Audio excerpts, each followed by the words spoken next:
You don't think too much because you're smart. You think too much because you don't trust yourself. And I know that sounds personal, because it is. Overthinking is what happens when your brain tries to replace confidence with control. When you don't trust your ability to handle outcomes, you try to predict every outcome. So you analyze, you rehearse, you replay, you research, you ask for opinions, you look for the perfect answer. But the perfect answer never arrives, so the thinking never ends. If you second guess everything, comment ME, because this isn't about intelligence. It's about evidence. You don't have enough evidence that you can rely on you, so your brain panics and tries to think its way into safety. Today I'll show you the real reason you spiral, the loop that keeps you stuck, and the system to rebuild self-trust fast so your mind finally quiets down. Not forever, not magically, but in a way that sticks. Part 1. Overthinking is a trust problem. Let's define the truth. Trust is simple. You decide and you move. No trust looks like this. You decide and then you reopen the decision 50 times. You don't just question the choice. You question yourself. You treat your own mind like it's unreliable, like it's dangerous, like it can't be trusted with responsibility. So you try to secure the decision with more thinking, more certainty, more confirmation. But here's the twist. Overthinking doesn't create trust. It creates dependence. You become dependent on more information, more reassurance, more perfect timing, more perfect feeling, more perfect clarity. And the more you depend on those things, the less you trust your internal ability to handle life. So you keep thinking, because the problem isn't the decision. The problem is you don't believe you can handle the outcome. That's why the same person can make decisions quickly in low-stakes situations, but spiral for weeks over a message, a relationship, a career move. The stakes aren't just external. The stakes are internal. What if I mess this up? What if I regret it?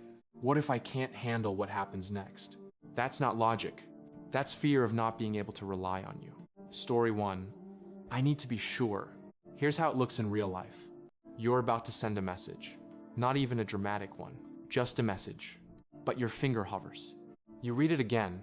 You change one word. You read it again. You change the emoji. You delete the emoji. You rewrite the whole thing. And the whole time, you tell yourself, I'm just being careful. No, you're trying to be sure because you don't trust yourself to handle their reaction. So you try to build a perfect message to eliminate uncertainty. But uncertainty can't be eliminated. So you stall. And every time you stall, your brain records a message. We can't rely on us. That is how self-trust dies. Quietly, one delayed decision at a time. Part 2. How you lost self-trust. Self-trust isn't destroyed by one failure. It's destroyed by a pattern. Here are the patterns that break self-trust. Pattern 1. Promises you don't keep. You tell yourself, tomorrow I'll start. Then you don't. You tell yourself, I'll do it tonight. Then you scroll instead. You tell yourself, this time is different. Then you disappear. After enough repeats, your brain stops believing your words. Not because it hates you, because it learns from evidence. Pattern 2. Starting strong, quitting quietly. You go hard for 3 days. Then the routine gets boring. Then you stop. So your brain learns, we don't stay. And if you don't trust yourself to stay, you hesitate to start. Because starting creates hope, and hope creates risk. Pattern 3. Letting people push your boundaries. You say yes when you mean no. You over-explain. You apologize for existing. So your brain learns, our needs don't matter. And when your needs don't matter to you, it's hard to trust yourself. Pattern 4. Choosing comfort over truth. You avoid hard conversations. You avoid uncomfortable action. You avoid being seen. So your brain learns, we run. Now here's the brutal line. You're not indecisive. You're evidence poor. You don't have enough proof that you follow through. So your mind tries to compensate with thinking. Thinking becomes your fake substitute for self-trust. Part 3. The self-trust loop. Let's map the loop clearly. Decision, doubt, overthink, delay. Avoid shame. Less, trust, repeat. It looks like this. You decide something. Then doubt rises. What if I'm wrong? So you overthink, research, replay, ask others, rehearse. Then you delay. I'll do it later. Then you feel shame. Why can't I just do it? Then trust drops. We don't keep promises. Then next time, you overthink even more. That's the loop. Overthinking is a symptom. The disease is broken self-trust.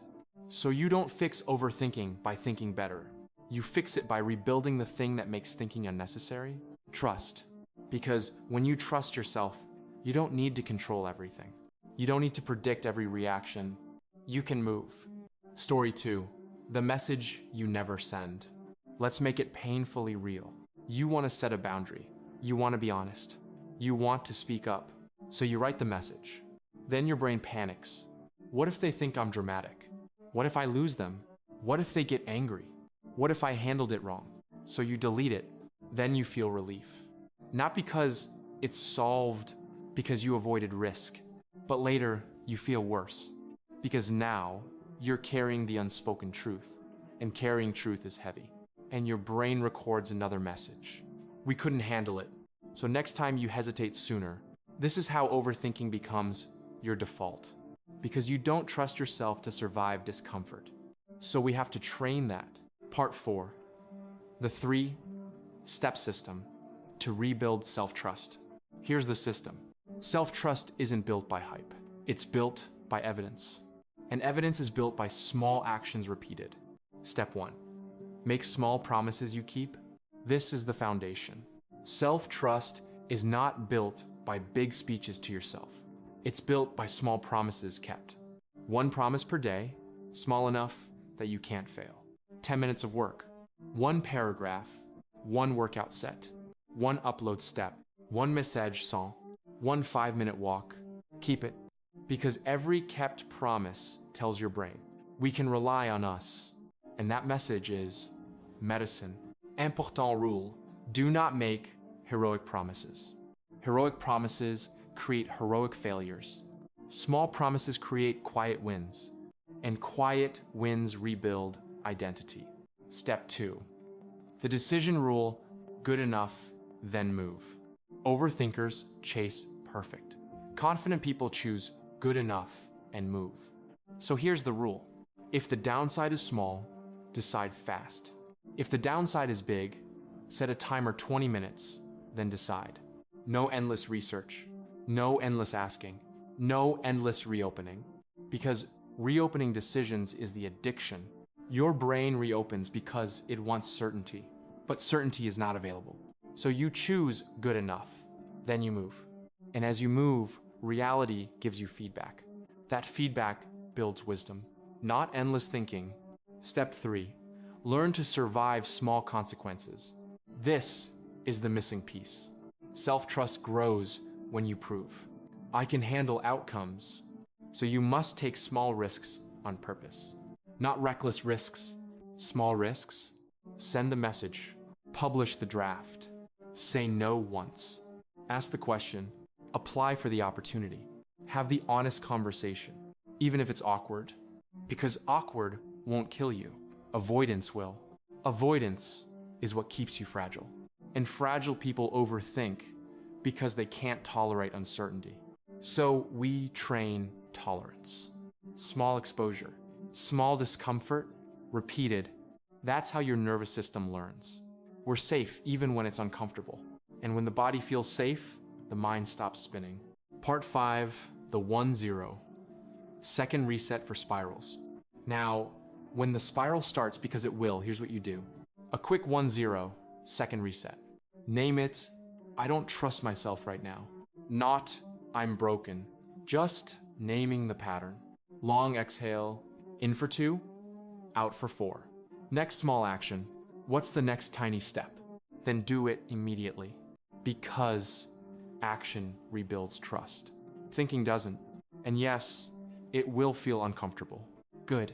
That discomfort is the old identity protesting. Let it protest. Then move anyway. Part 6, the real secret. Trust comes after movement. Most people try to build confidence before action. That's backwards. Self-trust comes after movement. You don't trust yourself because you proved it. You proved it because you moved. So stop waiting for a feeling that will never arrive. Don't wait to feel ready. Become ready by showing up. This is the same truth in every area of life. Action first, confidence second. Part 7. 7-day self-trust challenge. Here's your challenge. 7 days. Day 17. One small promise kept daily, and one good enough decision per day. That's it. Examples. Promise, 10 minutes of focused work. Decision, choose one task and finish one small output. No reopening tonight. And at the end of 7 days, ask, do I still need to overthink everything? Or do I finally have proof I can rely on me? Because once you have proof, your mind becomes quieter. Not because life is perfect, because your internal foundation is stronger. You think too much because you don't trust yourself. So stop trying to think your way into trust. Build trust the only way it's built. Small promises kept, good enough decisions made, small consequences survived. That's the system. If you want the next video, how to rebuild confidence when you feel behind, comment next. And if this hit you hard, share it with the one friend who second guesses everything and calls it being careful.